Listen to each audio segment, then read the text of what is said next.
बस श्री हरिवंश। कैसे हैं बहुत बढ़िया, प्रभु की पूरी कृपा। बाबा? एक चीज पूछना है आपसे। जी। जैसे काम, क्रोध, लोभ, मोह, अहंकार, ये सारे चीज आते हैं जीवन में, और कभी कभी तो इतना ज्यादा हो जाता है कि परेशान होते हैं इससे। और लगता नहीं कि हम काम पे या क्रोध पे, मतलब जी एक हाँ। महापुरुष का वचन होता है कि इन पे काबू करना चाहिए, तभी आप आगे बढ़ सकते। तो इनके लिए आप क्या कहेंगे? देखो, सबसे पहले तो समझना आते क्यों है। जैसे गुरुदेव महाराज हमारे बताते हैं, जी। ये हमारे जन्मों जन्मों के पाप हैं, सबकी आदत पड़ी हुई है, इसलिए तो ये आ रहे हैं। हम्म। अब इनसे मुक्ति पाना है तो इसके हम्म। सिर्फ सिर्फ दो तरीके जो मेरी समझ में आते हैं, जो मैंने अपनाए, मान लो इस तरह से। एक तो सुबह उठ के सिमरन करना, नाम जप करो, जिस किसी भगवान जी को आप मानते हो। सुबह कितने सुबह बजे? सुबह मान लो 4 बजे से लेकर 5 बजे तक, 4 से 5, चाहे आधा घंटा करो, हम्म। 1 घड़ी 2 घड़ी। कोई जल्दी 4 बजे से पहले भी उठना चाहे तो उठ सकते हैं ना? जितनी सुबह उठे उतना सुबह अच्छा है। सुबह से अमृत वेला जिसे बोलते हैं, अच्छा, अमृत उसके अंदर वेला। आप सिमरन करें। हम्म। और सिमरन के साथ साथ सबसे जरूरी है, सिमरन से भी कहा, क्योंकि सिमरन में मजबूती नहीं आती।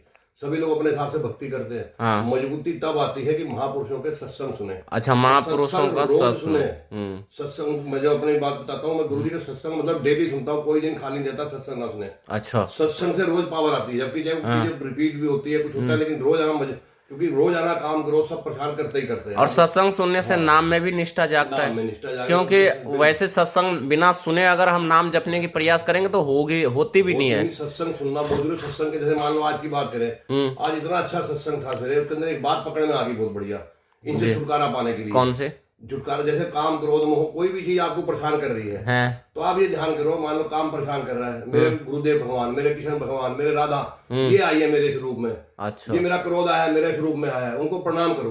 और देखो धीरे धीरे कैसे, मुझे तो एक दिन में प्रभाव दिखाई दिया इसका। मतलब एक दिन सुबह सत्संग सुना था, आज ही मैंने इसको जमाया, बहुत जो परेशानी हो रही थी 1 सेकंड में ऐसा लगा कि दूर हो रही है। तो आप अपनाओ चीजों को, जो रोज बताते हैं सत्संग तो सुना ही सुना करो। और सत्संग में जो चीज पकड़ में आ जाए उसको पकड़ो और आजमाओ।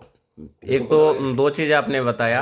एक तो महापुरुषों का संग यानी सत्संग, चाहे आप मोबाइल से सुने या प्रकट रूप में कोई महापुरुष जन है तो उनके सत्संग बात नहीं आ तो वीडियो तो है ही है। वीडियो में सुन सकते किसी भी महापुरुष जन को। सुबह सुबह प्रयास करें कि सुबह सुबह सुने, और अपना नाम जप अमृत वेले। हाँ, नाम जप बहुत जरूरी है। नाम जप की मजबूती, हम्म। दोनों चीज मिले हुए हैं। नाम जप की मजबूती सत्संग सुनने से ही होगी। ओ। नहीं तो नाम जपने नहीं लगोगे। नाम जपने लगोगे तो दिमाग भागता है, कभी इधर कभी उधर, सब तरफ भगाएगा आपको। ओ। सत्संग सुनते रहोगे तो टिका रहेगा। सत्संग में टिकने के तरीके बताते यार रहे। सत्संग बेच देते हैं। हाँ, जैसे आज तरीका बताया, कहीं भागने लगे, बार बार करो, गुरुदेव भगवान आ गए, हमारे कृष्ण भगवान आ गए, हमारी राधा रानी आ गई, उनको याद करते रहो।